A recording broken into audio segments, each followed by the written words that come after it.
Thank you very much. You did that very well.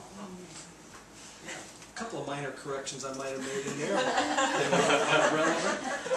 Does he need to stand for the video, Dave? Or? No, he's good where he is. I'm gonna sit for most of this, if you don't mind, because I want this to be kind of a casual time. This is time. Let me kind of give you an idea of what we're going to do. We'll be out of here about 10:30, 11 o'clock. No, that's way too long. If we're going that long, there's something wrong. So, I'm going to begin with a scripture.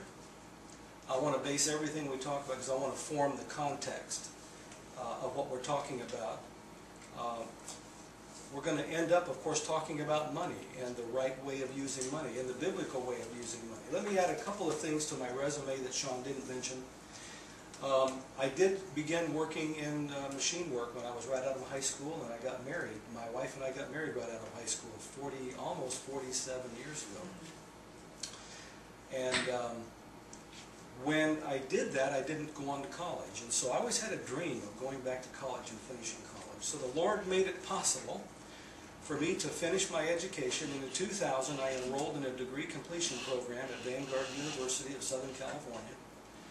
And I completed my degree completion, got a bachelor's degree in 2003.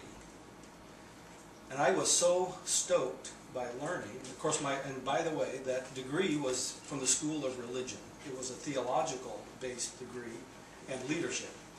I was so stoked by continuing to school that I decided just to slide right on into the master's program at Vanguard. And last May, I graduated with a master's in theological studies.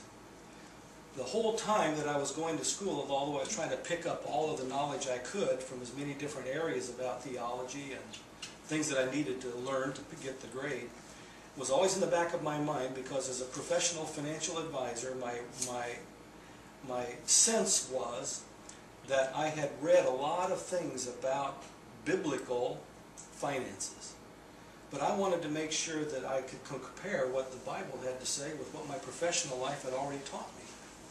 Because there is no way that anybody who wrote in the Bible could have predicted the kind of sophisticated financial products that we have available to us. There's just no way to do it.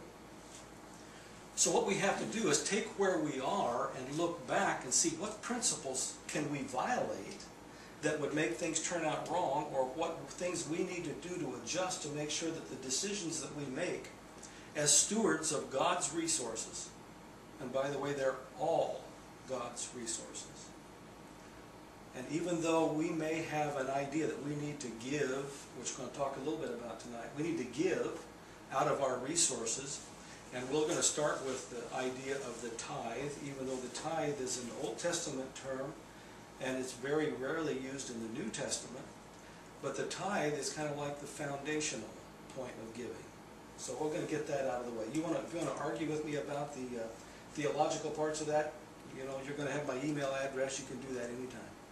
But that's kind of the foundation. It's possible for us to give God His tithe, and then dishonor Him with everything else. So that giving the tithe does not release us from being responsible stewards. Some people will just say, I've given my 10%, God doesn't need to know about the 90. It's a mistake, you're making a mistake. God owns it all. And I personally went through a period of time where I made those mistakes. I thought that if I just continued to give my tithe off the gross,